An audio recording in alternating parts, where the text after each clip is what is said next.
Hello everyone. জীবনটা তো আসলেই একটা কঠিন বিষয়, তাই না?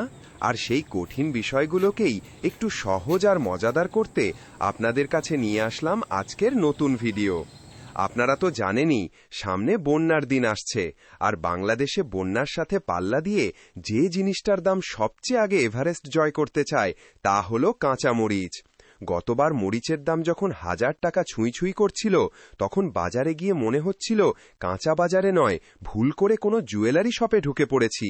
দোকানদারের দিকে তাকালে মনে হতো বেচারা মরিচ মাপছে না, যেন নিজের কিডনি ডিজিটাল পাল্লায় তুলে ওজন করছে। এক পোয়ান মরিচ কেনার পর পকেটের যে দশা হয়েছিল, তাতে মনে হচ্ছিল মরিচগুলো ভাতের সাথে খাবো কি শোকেসে সাজিয়ে রাখবো। সেই কঠিন দিনগুলোর কথা মাথায় রেখে এবার আমি একটা মাস্টার প্ল্যান করেছি। লোকে বন্যা আসার আগে লাইফ জ্যাকেট বা নৌকা কেনে, আর আমি করলাম কি, সোজা ছাদে গিয়ে মরিচ গাছ লাগিয়ে দিলাম। লোকে এটাকে বলে ছাদ কৃষি, আর আমি এটাকে বলি আমার পার্সোনাল সুইস ব্যাংক।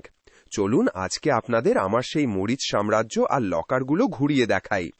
এই যে দেখুন আমার মরিচ গাছগুলো।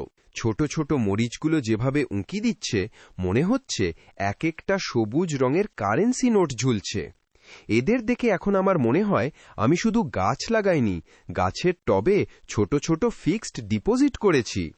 বন্যার সময় যখন পাড়ার লোকে মরিচের দাম শুনে বাজারের মাঝখানে দাঁড়িয়ে ডুকরে কেঁদে উঠবে, তখন আমি রাজার মতো ছাদে আসব। ভাবুন তো, গামছা কাঁধে নিয়ে আয়েশ করে একটা মরিচ চিরব আর ভাতের পাতে নেব। উফ, সেই লেভেলের জমিদারি ফিলিং তো সিক্স প্যাক বডিওয়ালা হিরোদেরও নেই। আদ্রিক তো মরিচ গাছ দেখে মহা খুশি, কারণ ও অলরেডি বুঝে গেছে মরিচের দাম বাড়লে বাবার পকেটে টাকা থাকবে আর ওর খেলনা আসার চান্স বাড়বে। কিন্তু মুশকিল হলো জোজোকে নিয়ে।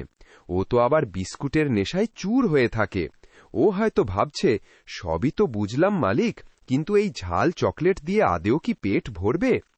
জোজোকে বোঝানো দায় যে বন্যার সময় এই এক একটা মরিচ হবে আমাদের পরিবারের মান সম্মান বাঁচানোর হাতিয়ার। ওর কাছে ডিলাইট বিস্কুট সেরা হতে পারে, কিন্তু বাজারের এই কঠিন অবস্থায় এই মরিচই আমার কাছে গোল্ড বিস্কুটের চেয়েও দামি। এখন আমার বড় চিন্তা হলো সিকিউরিটি নিয়ে। মরিচের দাম যদি এবারও আকাশ ছোঁয়া, তবে সিসিটিভি ক্যামেরা তো বাদই দিলাম, আমাকে লাঠি হাতে নিয়ে গাছের পাশে পাহারা দিতে বসতে হবে। পাছে কেউ এসে আমার সেভিংস অ্যাকাউন্ট মানে আমার মরিচগুলো ডাকাতি করে নিয়ে যায়। আপনারাও কি এমন কোনো কঠিন বুদ্ধি বের করেছেন বন্যার জন্য, নাকি এখনও সেই 1000 টাকা কেজি মরিচ কেনার জন্য মানসিকভাবে প্রস্তুতি নিচ্ছেন? কমেন্টে অবশ্যই আপনার ছাদ কৃষি বা এমন কোনো ক্রিয়েটিভ আইডিয়া শেয়ার করবেন। ভিডিওটি ভালো লাগলে লাইক দিবেন, আর আমাদের এই কঠিন বিষয় পরিবারের সাথে থাকতে সাবস্ক্রাইব করে পাশেই থাকুন। সবাই ভালো থাকবেন।